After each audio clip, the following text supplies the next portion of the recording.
Assalamualaikum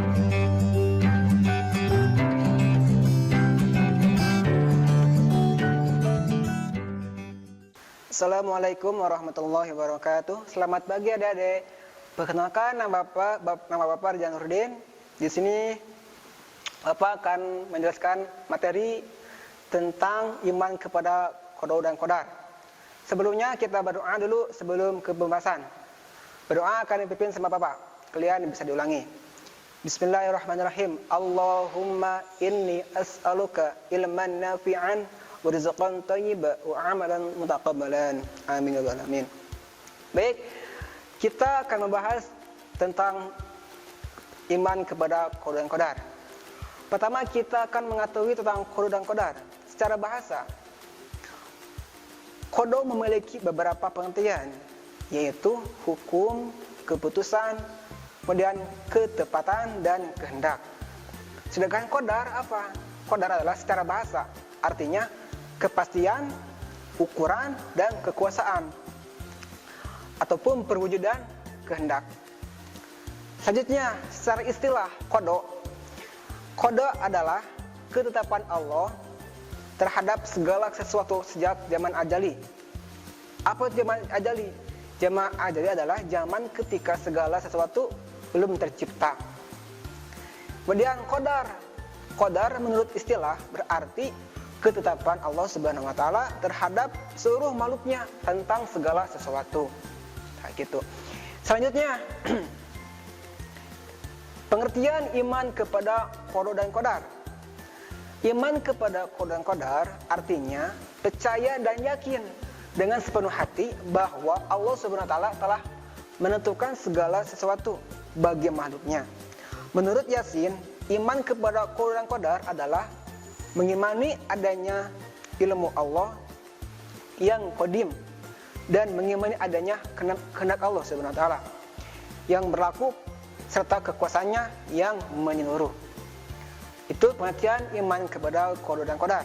Selanjutnya, iman kepada qada dan qadar meliputi 4 hal. Apa saja? Pertama, iman kepada ilmu Allah Subhanahu wa taala yang qadim atau tidak berpermulaan, dan dia mengetahui perbuatan manusia sebelum mereka melakukannya. Nah, gitu. Yang kedua apa? Itu iman bahwa semua qadar Allah Subhanahu wa taala telah tertulis di mana? Di Lauh Mahfuz, gitu. Yang ketiga, iman kepada adanya kehendak Allah Subhanahu wa taala yang berlaku dan kekuasaannya yang bersifat menyeluruh. Yang keempat apa? Itu iman bahwa Allah Subhanahu wa taala adalah zat yang mewujudkan makhluk. Allah Subhanahu wa taala telah sang pencipta dan yang lain adalah makhluknya. Jadi kita adalah makhluk, Allah sang pencipta. Selanjutnya, dalil tentang qada dan qadar. Dalam Al-Qur'annya apa? Yaitu dalam surah Al-Qamar yang berbunyi Bismillahirrahmanirrahim. Inna kulla syai'in khalaqtahu biqadar. Yang artinya, sesungguhnya kami menciptakan segala sesuatu menurut ukuran atau takdir. Quran surah Al-Qamar ayat 49. Yang kedua, surah Al-Hadid ayat 22. Yang artinya tidak ada suatu bencana apapun yang menimpa di bumi dan tidak pula pada diri kalian, melainkan telah tertulis dalam kitab atau dalam Lauh Mahfuz. Sebelum kami menciptakannya, sesungguhnya yang demikian itu mudah bagi Allah Subhanahu wa taala. Selanjutnya, yang ketiga itu surah Al-Isra ayat 13 yang berbunyi Bismillahirrahmanirrahim.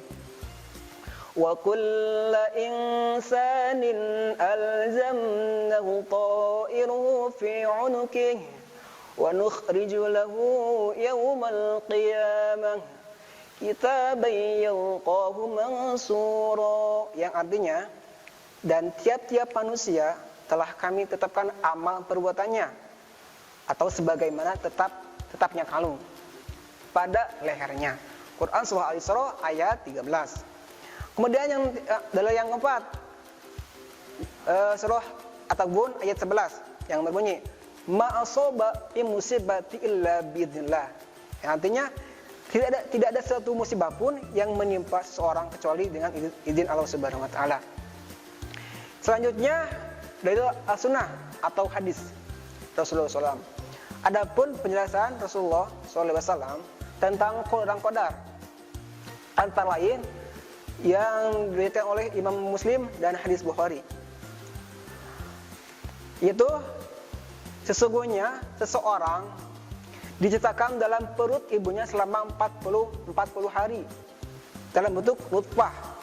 Kemudian 40 hari menjadi segumpal darah dan 40 hari menjadi segumpal daging. Kemudian Allah Subhanahu wa taala mengutus malaikat untuk apa? Untuk meniupkannya, meniup ruh ke dalamnya. Kemudian dan menuliskan 4 ketentuan, yaitu tentang rezekinya, ajalnya, amal perbuatannya, dan jalan hidupnya, atau sengsara atau buruk atau bahagia, sengsara atau bahagia. Hadis riwayat Bukhari dan Muslim. Selanjutnya, kewajiban beriman kepada qada dan qadar. Diriwayatkan bahwa suatu hari Rasulullah SAW didatangi oleh seorang laki-laki yang berpakaian serba putih dan rambutnya sangat hitam. Laki itu bertanya kepada Rasulullah tentang apa? Tentang Islam, iman, dan ihsan. Kemudian Rasulullah menjawab tentang iman, tentang keimanan. Iman adalah hendaklah engkau beriman kepada Allah, kemudian malaikat-malaikatnya, kitab-kitabnya, rasul-rasulnya, hari akhir, dan beriman pula kepada qada dan qadar, yang baik ataupun buruk. Hadis riwayat Muslim. Selanjutnya, macam-macam takdir. Kalian tahu apa saja? Baik. Pertama, kita mengenai hubungan antara qada dan qadar dengan ikhtiar, doa, dan tawakal. Para ulama berpendapat bahwa takdir ada 2 macam. Apa saja? Yang pertama, takdir mu'allaq. Apa itu? Takdir mu'allaq adalah takdir yang erat kaitannya dengan ikhtiar manusia. Misalnya, seorang anak yang berusaha dengan sungguh-sungguh dalam belajar. Untuk apa? Untuk menggapai impian. Contohnya sebagai juara sekolah, atau menjadi juara murid yang teladan, yang cerdas, atau yang selainnya. Selanjutnya, setelah takdir mu'allaq, yaitu takdir mubrom. Takdir mubrom. Takdir mubrom adalah takdir yang terjadi pada diri manusia dan tidak dapat diusahakan atau tidak dapat ditawar-tawar lagi oleh manusia. Misalnya apa? Contohnya, yang kulitnya hitam ingin diputih-putihin. Kemudian yang badannya gendut, udah lebar gendut ya, mau dikecil-kecilin. Kemudian ada yang apa lagi? Yang rambutnya keriting, ingin dilurusin. Contohnya gitu ya. Itu udah takdir dari Allah. Kemudian ada lagi gini. Orang yang misalkan saya ingin ke sana, namun tidak jadi. Ini takdirnya gitu. Selanjutnya, kaitan antara beriman kepada qada dan qadar Allah Subhanahu wa taala dengan sikap optimis, berikhtiar, doa, dan tawakal. Berkaitan dengan makna beriman kepada qada dan qadar, diketahui bahwa nasib manusia telah ditentukan oleh Allah Subhanahu wa taala sejak sebelum ia dilahirkan. Walaupun setiap manusia telah ditentukan nasibnya. Namun tidak berarti bahwa manusia hanya tinggal dia menunggu nasib tanpa berusaha dan ikhtiar. Manusia tetap berkewajiban untuk berusaha sebab keberhasilan tidak datang dengan sendirinya. Jadi kalau kita ingin sukses, ingin pintar, maka harus giat dan belajar. Kita ingin kaya harus bekerja. Kalau dengan cara bekerja gitu. Selanjutnya, yaitu apa? Dengan cara sikap beroptimis. Sikap optimis akan takdir terbaik Allah Subhanahu wa taala. Manusia makhluk yang paling sempurna. Oleh karena itu, ia diberi kemampuan untuk apa? Memilih, bahkan pilihannya cukup banyak.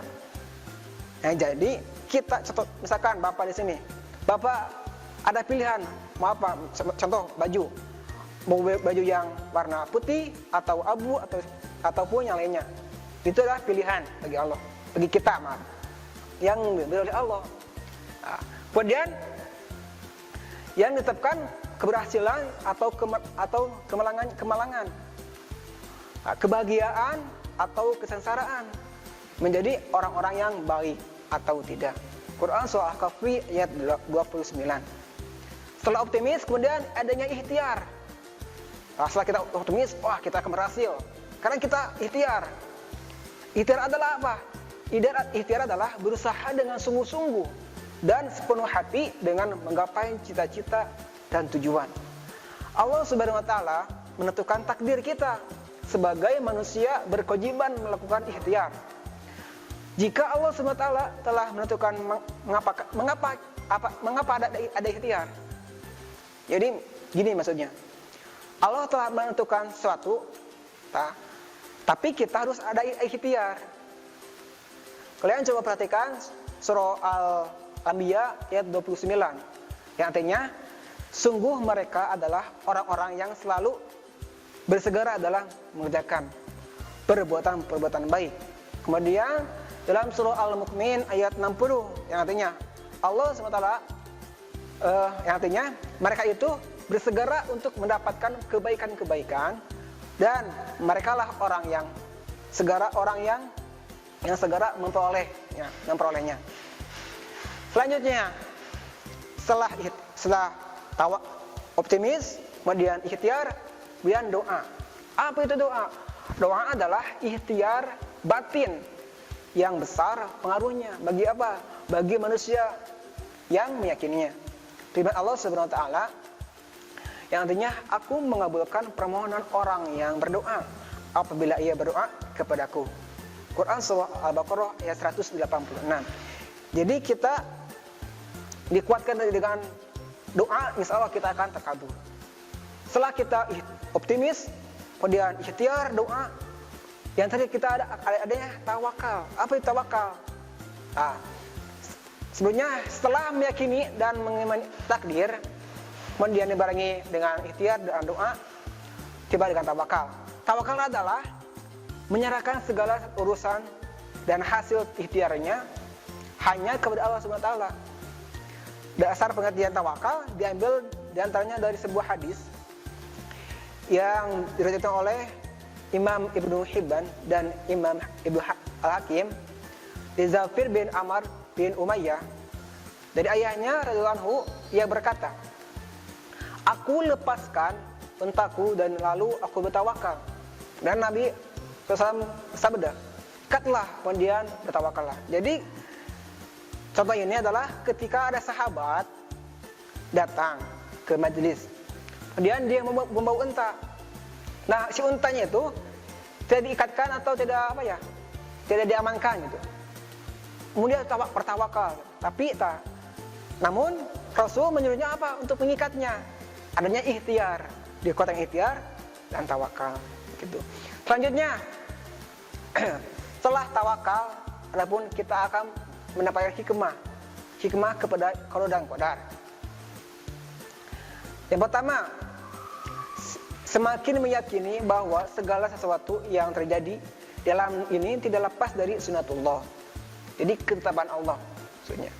Yang kedua, semakin termotivasi untuk senantiasa berikhtiar atau berusaha lebih giat dalam mengejar cita-citanya.